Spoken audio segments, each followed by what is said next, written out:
Are you wondering what adrenal fatigue is, whether it's real or what the symptoms of adrenal fatigue are? Well, that's what we're going to discuss today.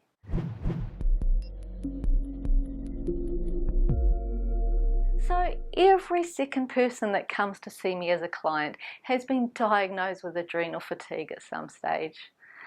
I think it's an overused term actually, but saying that, I do think it's real and that it affects many people. Today I'm going to firstly discuss what the adrenal glands are, give you a true definition of adrenal fatigue, and then discuss the most common symptoms of adrenal fatigue. So what are the adrenal glands? They are star-shaped glands about the size of a walnut, and they sit on top of each kidney. The normal function of the adrenal glands is to respond to and deal with stress and produce hormones. The main hormones produced by the adrenal glands include adrenaline, noradrenaline, cortisol, DHEA, and aldosterone. The most well-recognized problems with the adrenal glands includes Addison's and Cushing's disease.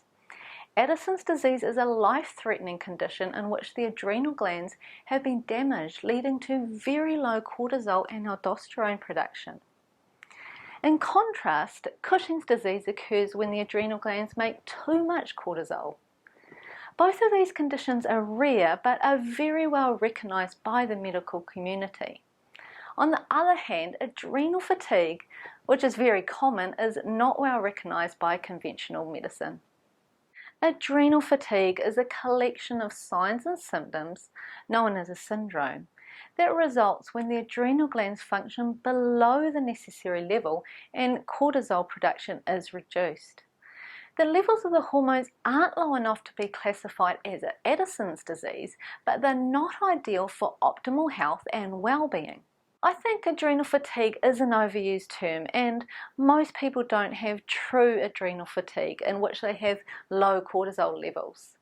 The term adrenal dysfunction is probably more accurate, and this can describe the case in which cortisol levels are generally elevated, cortisol levels are low and high at the wrong times of the day, or cortisol is being processed too quickly in the body. The difficulty is that the symptoms of true adrenal fatigue and adrenal dysfunction are very similar, and without accurate testing it's hard to distinguish them. But the good news is that the large majority of treatments used to help adrenal fatigue are also helpful for adrenal dysfunction. Check out my video on supplements for adrenal fatigue if you want to know more about that.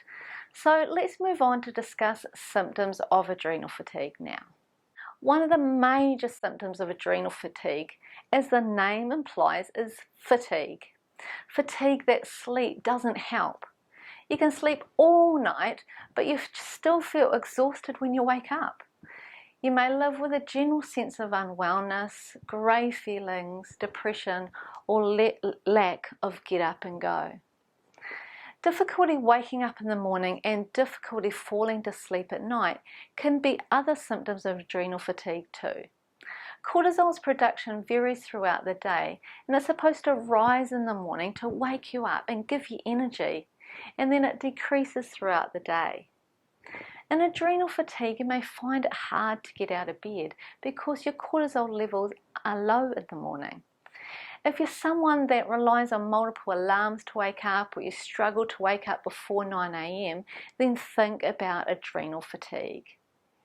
In contrast, at the other end of the day, you may struggle to go to sleep. You may get that second wind after 9 PM, and this may be because your cortisol is too high at night. An inability to deal with stress is another adrenal fatigue symptom. It's not surprising, since the role of the adrenal glands is to create fight and flight hormones like cortisol, adrenaline, and noradrenaline. If the adrenal glands are fatigued or not functioning optimally, our ability to create these fight and flight hormones is decreased, and it can lead to feelings of overwhelm, irritability, and anxiety. Those that have had a history or a diagnosis of burnout, a nervous breakdown, or post-traumatic stress disorder should seriously consider investigating adrenal fatigue. Because of cortisol's role in blood pressure, blood sugar control, and electrolyte balance, other common signs and symptoms of adrenal fatigue include low blood pressure, low blood sugars, salt craving, and constant thirst. Dizziness or lightheadedness, especially upon standing, can be a sign of low blood pressure too, and adrenal fatigue. For people with adrenal fatigue and low blood pressure, add a small amount of salt to your water, say 1/4 teaspoon per glass. It can be very helpful for improving energy levels, reducing thirst, and helping with getting you to sleep at night. However, just don't try this if you have high blood pressure, okay?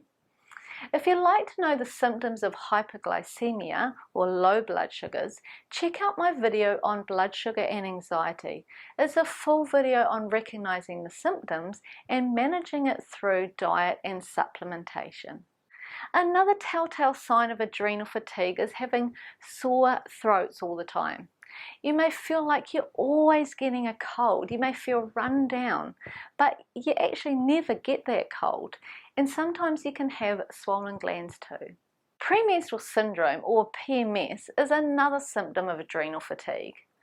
One of the main causes of PMS is a progesterone deficiency. Progesterone is one of the main female sex hormones. Progesterone is very similar in structure to the stress hormone cortisol. They are both steroid hormones. And as a female, if you're low in cortisol, it's very likely that you'll be low in progesterone as well and suffer from PMS 1 to 2 weeks before your period is due. I have a video on progesterone deficiency symptoms and another on the impact that stress has on our hormone levels. I suggest that you check them both out if your anxiety, mood, or fatigue flares up 1 week before your period is due. To learn about supplements to treat adrenal fatigue, watch my YouTube video up there. Thanks for watching, and I'll see you next time.